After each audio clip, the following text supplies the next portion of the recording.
இலங்கை வரைபடத்தில் இருந்து காணாமல் போனதாக பேசப்பட்டு வந்த பதுளை மாவட்டத்தின் ஊவா பரணக்கம்ப பிரதேச செயலாளர் பிரிவைச் சேர்ந்த மஸ்பென்ன கிராமத்தின் ஒரு பகுதி தற்போது மீண்டும் தென்பட்டுள்ளதாக தெரிவிக்கப்பட்டுள்ளது. அண்மையில் ஏற்பட்ட இயற்கை பேரிடரினால் மூழ்கி போன நுவர்லியா மஸ்பென்ன கிராமம் சர்வதேச ரீதியில் பேசுபொருளாக மாறியிருந்தது. தற்போது அங்கு மறுசீரமைப்பு பணிகள் மேற்கொள்ளப்பட்டு வரும் நிலையில் கிராமத்தில் புதைந்த வீடுகள், பேருந்துகள் மற்றும் கிராமத்தின் முக்கிய இடங்கள் கண்டுபிடிக்கப்பட்டுள்ளன. கடந்த மாதம் 26ஆம் தேதி மதியம் மஸ்பென்ன நகரில் பேருந்து நிலையத்திற்கு மேல் ஒரு பெரிய மண்மேடு சரிந்து விழுந்தது.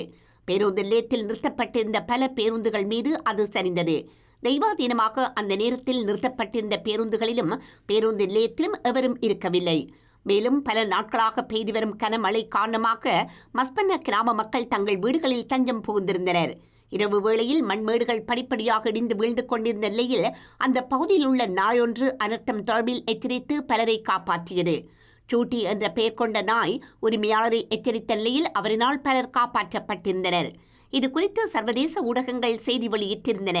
அந்த பகுதி மக்கள் அவசரமாக வெளியேறிய நிலையில் பாரிய மண்மேடு வீழ்ந்து கிராமம் மூழ்கி போனது. எனினும் அந்த இடம் தெரியாமல் மறைந்து போனது. அன்றிலிருந்து மஸ்பென்ன நகரம் இலங்கையின் வரைபடத்திலிருந்து மறைந்துவிட்டதாக கூறப்பட்டது.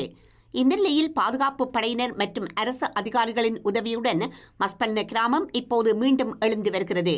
தற்போது பேருந்து நிலையத்தில் புதையுண்ட பேருந்துகள் ஒவ்வொன்றாக அகற்றப்பட்டு வருகின்றன.